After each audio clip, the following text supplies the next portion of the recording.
Hello students, आजच्या तासाला आजच्या लेक्चरला आपण जे आर्टिकल अभ्यासणार आहोत ते आहे electric field due to charged infinite plane sheet. Electric field intensity due to charged infinite plane sheet याची डायग्राम काढलेली आहे.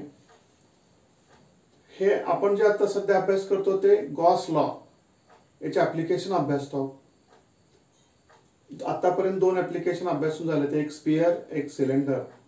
आता प्लेन शीट की जे चार्ज्ड आहे इन्फानाइट एवढं आहे आणि मग या शीटमुळे त्याच्या जवळच्या एखाद्या पॉइंटला इलेक्ट्रिक फील्ड इंटेन्सिटी ई ची व्हॅल्यू किती आहे ते आपल्याला काढायचं, त्याचा फॉर्म्युला काढायचा.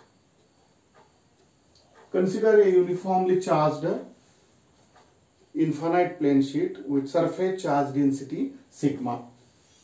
आता हा इन्फानाइट आहे म्हणजे याच्यावर चार्ज किती ते काढण्यासाठी सिग्मा न सुरुवात केली आपण. It is the surface charge density that is charge per unit area. हा जरी इन्फानाइट प्लेन शीट असला तर त्याच्या युनिट एरियावरती किती चार्ज आहे तर तो सिग्मा एवढा आहे. Sigma is the surface charge density. Surface charge density.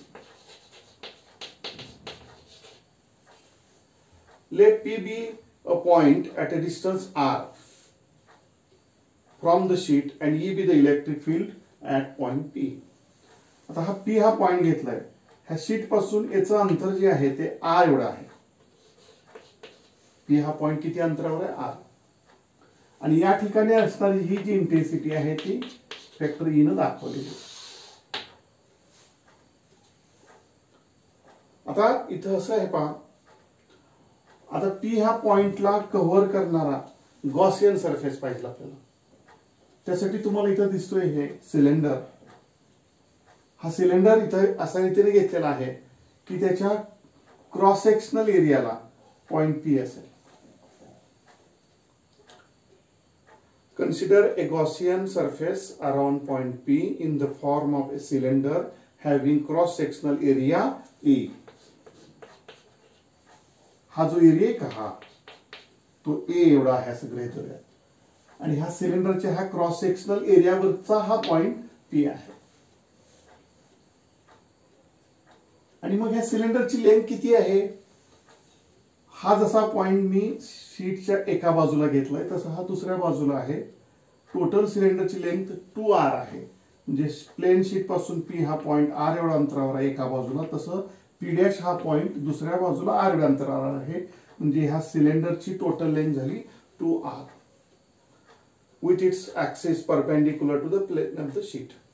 ह्या सिलेंडरचा जो ऍक्सिस आहे ह्या शीटला बरोबर परपेंडिक्युलर आहे. If the plane sheet passes through the middle of the length of the cylinder such that its ends of the cylinder are equidistant from the plane sheet. म्हणजे थोडक्यात ह्या सिलेंडरचा जो मिड पॉइंट आहे त्या ठिकाणी हे प्लेन शीट आहे आणि प्लेन शीट आणि सरफेस एकमेकाला परपेंडिक्युलर आहे. सिलेंडर आणि प्लेन शीट, हे प्लेन शीट आहे आणि हा डस्टर म्हणजे सिलेंडर मध्ये असं आहे, ते परपेंडिक्युलर आहे. या बाजूला जेवढी लेंथ आहे तेवढीच या बाजूला आहे. The electric field E at right angles to the end caps and away from the plane, its magnitude is same at P and P dash. Electric field P ह्या ठिकाणी परपेंडिक्युलर आहे तसं या ठिकाणी पण परपेंडिक्युलर आहे. दोन्ही ठिकाणी त्याचं मॅग्निट्यूड सारखं आहे, दिशा मात्र वेगळी आहेत, लक्षात घ्या. हा या बाजूला परपेंडिक्युलर, हा या बाजूला परपेंडिक्युलर आहे. द फ्लक्स पासिंग, आता इथं आपल्याला टोटल फ्लक्स, आता गॉस लॉ वापरायचं म्हणजे फ्लक्स काढायचा आहे. आतापर्यंत आपण सिलेंड्रिकल सरफेस, सिलेंड्रिकल जो काही जिओमेट्रिकल ऑब्जेक्ट आहे त्याचा कर्ड एरिया घेत होतो, कर्ड सरफेस एरिया. इथं मात्र आता क्रॉस सेक्शनल एरिया घ्यायचा आहे. त्याचं कारण आहे मॅग्नेटिक फ्लक्स हा कर्ड सरफेसला टँजेन्शियल आहे आणि म्हणून तो फक्त क्रॉस सेक्शनल एरियामधून पास होतो, कर्ड सरफेस मधून पास होत नाहीये. मग टोटल फ्लक्स किती आहे ते पहिल्यांदा काढूया. टोटल फ्लक्सला आपण म्हणूया फाय. टोटल फ्लक्स आपण इथं काढणार आहोत फाय. आता total flux is equal to आपण बेसिक फॉर्म्युला पाहिलाय पहा, integration of vector E dot vector DS. हे सोडवल्यानंतर येतं integration of E cos of theta DS. हे आता तुम्हाला परिचय झाले मागील 2 डेरिव्हेशन मध्ये. आणि मग इथं थिटा परत 0 येतो, म्हणजेच कॉस थिटाचं उत्तर आहे 1. म्हणजे याची व्हॅल्यू 1 झाली, म्हणजे राहिलं ईडीएस. आता आपण आतापर्यंत छोटा एरिया घेऊन त्याची टोटल बेरीज करायचो, पण आता आपण हा जो एरिया घेतलाय त्यालाच ए म्हटलंय. म्हणजे ह्या डीएस ची जागा आता इथं कोण घेईल? ई.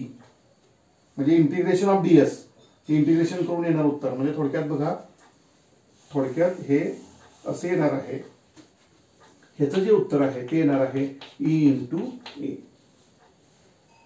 पण ते या सरफेसला, तसं या सरफेसला काढावं लागेल आपल्याला. आता दोन्ही बाजूला इलेक्ट्रिक फ्लक्स आहे आणि म्हणून phi is equal to integration of vector E dot vector DS plus integration over close surface of vector E dot vector DS. हे 2 वेळा घ्यायचं आहे. त्याचं कारण आहे, पहिला जो पार्ट आहे तो पॉइंट पी ला घेतलाय, हा दुसरा जो पार्ट आहे तो पॉइंट पी डॅश ला घेतलाय. आणि आपण पाहिलं आता याचं उत्तर काय येतंय ते पाहिलं एकाच उत्तर ई इंटू ए. तसं याचं उत्तर पण ई इंटू ए, साहजिकच 2 ई इंटू ए. याला म्हणूयात इक्वेशन एक्स. आपण इलेक्ट्रिक फ्लक्स काढलं बाय द डेफिनेशन. तसं तर हाच इलेक्ट्रिक फ्लक्स आपल्याला गॉस लॉ वापरून, गॉस थेरम वापरून पण काढता येतो. मग तो काय आहे? तर गॉस लॉ काय सांगतो किंवा गॉस थेरम म्हणूयात, दोन्हीचा अर्थ एकच इथे घेतलेला आहे. Flux phi is equal to total charge enclosed, total charge enclosed upon epsilon 0. मग ह्या क्लोज सरफेसने एनक्लोज केलेला चार्ज आपण क्यू अजूम करूयात upon epsilon 0, Q upon epsilon 0. पण आपण आता ह्या डेफिनेशन, याच्या सिग्माच्या डेफिनेशन नुसार चार्ज अपॉन एरिया असं घेऊ शकतो. इथं sigma is equal to charge upon area. किती एरियावरचा चार्ज आहे? हा जेवढा एरिया तेवढाच एरिया या ठिकाणी असणार आहे. येते लक्षात? हा एरिया तेवढाच एरियाने या सिलेंडरने तेवढ्याच एरियावरचा चार्ज एनक्लोज केलाय, म्हणजेच क्यू तो चार्ज आहे क्यू अपॉन ए म्हणजे सिग्मा. म्हणजेच हे जे इक्वेशन आहे sigma is equal to Q upon A, म्हणून क्यू इज इक्वल टू ह्याचं उत्तर येणार आहे सिग्मा ए अपॉन इप्सिलॉन 0. याला म्हणूयात इक्वेशन वाय. बघा सोडत लक्षात येते इथं. हा जो सिलेंडर आहे यांनी एनक्लोज केलेला चार्ज म्हणजे ह्या सिलेंडरच्या आतमध्ये हा एवढा क्रॉस सेक्शनल एरिया येणार आहे. तेवढ्या एरियावर जेवढा चार्ज आहे तेवढा तिने एनक्लोज केलाय. गॉस लॉ मध्ये आपण एनक्लोज केलेला चार्ज घेतो. मग हा एरिया किती आहे? तर हा आणि हा एकमेकाला पॅरलल आहे, सारखाच आहे. ए हा एरिया ए असेल तर हा पण ए आहे, म्हणून आपण इथे घेतलं Q upon A. Q be the charge on this area A, म्हणून sigma is equal to Q upon A, म्हणून Q is equal to sigma into A. 2 equation मिळाले. पुढे काय करायचं आपल्याला माहिती आहे. त्याच्या डाव्या बाजू सारखे आहेत, म्हणजे उजव्या बाजू सारख्या असल्या पाहिजेत. म्हणजेच काय आलं बघा, दोघांची कंपॅरिझन केल्यानंतर हा पार्ट घेतला 2EA equation X is equal to equation Y मधला सिग्मा ए अपॉन इप्सिलॉन 0. इथं ए हा पार्ट कॅन्सल होतो, राहिलं काय मग E is equal to sigma upon 2 epsilon 0. This is the formula for electric field intensity due to a infinite plane sheet. Of course, charged infinite plane sheet. या अगोदरच्या 2 derivation प्रमाणे इथेही 2 इक्वेशन्स आपण मिळवलेले आहेत आणि इक्वेट केलेले आहेत. हेच याची सेंट्रल आयडिया आहे. इथे वेगळं असं काही नाहीये. Sigma upon 2 epsilon 0. सिग्मा म्हणजे सरफेस चार्ज डेन्सिटी आणि इप्सिलॉन 0 म्हणजे permittivity of the free space. एक फाय काढलेला आहे तो ह्या फॉर्म्युल्यानुसार, दुसरा फाय काढलाय तो गॉस लॉ नुसार.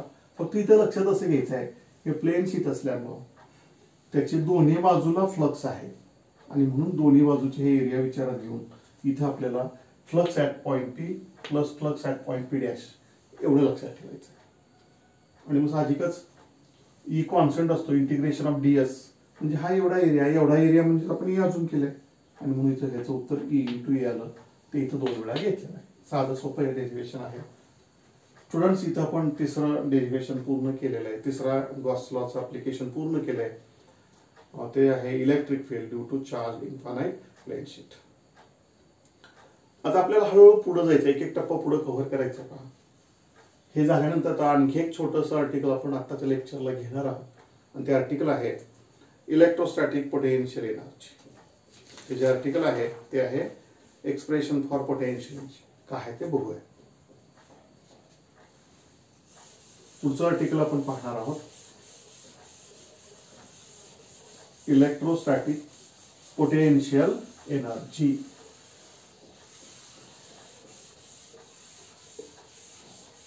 मागील 2 पिरियडला आपण 2 डेरिव्हेशन पाहिले, आत्ताच्या पिरियडला आपण तिसरं ऍप्लिकेशन पाहिलं, आणि अजून एक आर्टिकल पाहतो ते आहे एक्सप्रेशन फॉर पोटेन्शियल एनर्जी. पुन्हा एक्सप्रेशन करायचं आपल्याला पोटेन्शियल एनर्जी.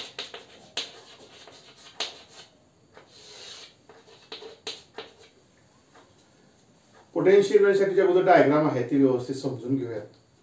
आपण असं म्हणूयात या पॉइंटला प्लस क्यू हा चार्ज आहे, तो पॉइंट आहे ओ. त्या पॉइंट पासून काही अंतरावर हा ए पॉइंट आहे, आणि हे जे अंतर आहे ते R1 असं म्हणूयात. ओ पासून R1 एवढ्या अंतरावर ए हा पॉइंट आहे. तसा आणखी एक पॉइंट आहे तो बी आहे, त्याचं ओ पासूनचं हे जे अंतर आहे ते R2 असं म्हणूयात. आता पोटेन्शियल काढण्यासाठी बघा कन्सेप्ट कसा तयार होतो ते आपण हळूहळू बघत पुढे जाऊया. पहिल्यांदा आपण काय करू, क्यू हा पॉइंट पासून क्यू ह्या चार्ज पासून ए हा R1 एवढ्या अंतरावर आहे. मग R1 एवढ्या अंतरावर एक टेस्ट चार्ज Q0 आपण ठेवलाय असं गृहीत धरूया. काय केलंय, स्मॉल चार्ज प्लस Q0. हा काय आहे, परत हा प्लस घेतला, हा पण काय घेतलेला आहे प्लस Q0, स्मॉल चार्ज आहे. आता आपल्याला या ठिकाणी या चार्जमुळे या ठिकाणी इलेक्ट्रिक फील्ड असणार आहे. ती कोणत्या दिशेने असणार आहे, हा चार्ज पॉझिटिव्ह असल्यामुळे याच्यापासून दूर असणार आहे. ही झाली electric field due two plus Q at point A. एक एक टर्म व्यवस्थित लक्षात घ्या. आता इलेक्ट्रिक फील्ड आहे त्यालाच आपण फोर्स पर युनिट चार्ज म्हणतो. हा चार्ज प्लस घेतला, हा चार्ज काय घेतला आपण प्लस, पॉझिटिव्ह पॉझिटिव्ह. आपण पाहिले लाईक चार्जेस मध्ये रिपल्सिव्ह फोर्स असतो. इलेक्ट्रिक फील्ड जसं आहे तसं इथं फोर्स पण आहे. हा फोर्स किती आहे असा विचार केला तर याचा force due to electric field तर ह्या दिशेने असणार आहे FE, कारण लाईक चार्जेस आहेत, रिपल्शन आहे. बघा आता आपण पोटेन्शियल एनर्जी हा कन्सेप्ट कसा तयार होतो ते बघायचं. बघा आता हा चार्ज मी इथे ठेवलाय, याच्यावरती ह्या चार्जमुळे या दिशेनं फोर्स आहे, पण ज्या दिशेनं फोर्स आहे त्याच्या अगेन्स्ट मला मूव्ह करायचं आहे. समजा इथून याच्या जवळच अंतर घेतो मी, हे स्मॉल डिस्टन्स घेतो. हे जे अंतर आहे ते dr मी दाखवूया, स्मॉल अंतर डिस्टन्स dr. त्याला हा जो पॉइंट आहे त्याला नाव देऊयात A'. त्याला काय म्हणूयात A'. म्हणजे सुरुवातीला चार्ज या ठिकाणी होता, तो मला आता कुठं मूव्ह करायचा आहे A' ला. हे अंतर किती आहे dr आहे, छोटसच आहे, पण हे ह्या फोर्सच्या अगेन्स्ट आहे. आणि मग फोर्सच्या अगेन्स्ट आपल्याला जर चार्ज मूव्ह करत असेल तर काही ना काही वर्क करावं लागेल, आणि मग ते वर्क पोटेन्शियल एनर्जी म्हणून स्टोअर केलं जातं. बघा कन्सेप्ट कसं आहे. The charge Q0 is moved from point A to A', that is through small distance dr against the force due to electric field. Then some work is done, and that work is stored in the form of energy, and that work is nothing but increase in potential energy. Already इथं असताना ह्या चार्जची काही ना काही potential energy आहे, पण ह्या force against आपण याला मूव्ह करतोय आणि म्हणून त्याची पोटेन्शियल एनर्जी वाढते. पण ती किती वाढली, आपण अंतर छोटसच घेतलंय, एनर्जीचा सिम्बॉल U आहे, स्मॉल राईज आहे, स्मॉल इन्क्रीज आहे, आणि म्हणून त्याला म्हणूयात DU. त्याला काय म्हणूयात DU. आणि मग ही एनर्जी किती, तर याला हे वर्कच एनर्जी म्हणून स्टोअर होत आहे की नाही. वर्कचा तुम्ही मोशन मधला पाहिलेला फॉर्म्युला आहे, फोर्स इंटू डिस्प्लेसमेंट. आपल्याला हा चार्ज मूव्ह करायचा, ह्या फोर्स एवढा किंवा त्यापेक्षा थोडासा जास्तच फोर्स अप्लाय करायला लागेल, पण तो याच्या अपोजिट, आणि म्हणून तो मायनस साईन घेणार मी आणि इथे घेणार force due to electric field. बघा मी एवढाच फोर्स अप्लाय केला, पण ह्याच्या अपोजिट आहे म्हणून इथे निगेटिव्ह साईन. आणि त्याचं डिस्प्लेसमेंट किती आहे, dr एवढी. हे झालं वर्क डन, आणि हेच वर्क डन म्हणजे एनर्जी. आणि म्हणून एवढ्या डिस्प्लेसमेंट मध्ये ह्या चार्जची एनर्जी कितीनं वाढली, du न वाढली. ती एनर्जी म्हणजे वर्क डन, आणि work done is equal to force in displacement. पण निगेटिव्ह साईन काय घेतलंय, हा जो फोर्स आहे ह्याच्या अगेन्स्ट मला मूव्ह करायचा आहे म्हणून मी निगेटिव्ह साईन घेतलं. हा फॉर्म्युला लक्षात आला ना स्टुडंट, पुढं फारसा अवघड नाही हे डेरिव्हेशन डिराइव करणं. पोटेन्शियल एनर्जी हा कन्सेप्ट काय, when we do some work against the force, then some work is done and that work is stored in the form of energy, that is potential energy. इथेही आपण electrostatic फोर्सच्या against ह्या चार्जला move करतोय म्हणून याची potential energy वाढते. ती एनर्जीचा फॉर्म्युला आहे du is equal to minus fe into dr. Minus चिन्ह काय घेतलंय, ह्या फोर्सच्या अगेन्स्ट मी काम करतोय, ह्या अगेन्स्ट लावलेला फोर्स आहे म्हणून मायनस चिन्ह. आता आपण असं म्हणू, हे छोटं वर्क डन काढलं, मला ए पासून बी पर्यंत मूव्ह करायचं. बघा कन्सेप्ट कसा आपण एक्सटेंड करतो. आता तुम्हाला हळूहळू याची सवय होईल. लक्षात ठेवायला ह्या काही ठोकतायत ते लक्षात ठेवायला तुम्हाला फार महत्वाचे आहेत. आपण छोट्या अंतरासाठी काम केलं, आता मोठ्या अंतरासाठी काढू, म्हणजे इंटिग्रेशन करायचं आहे.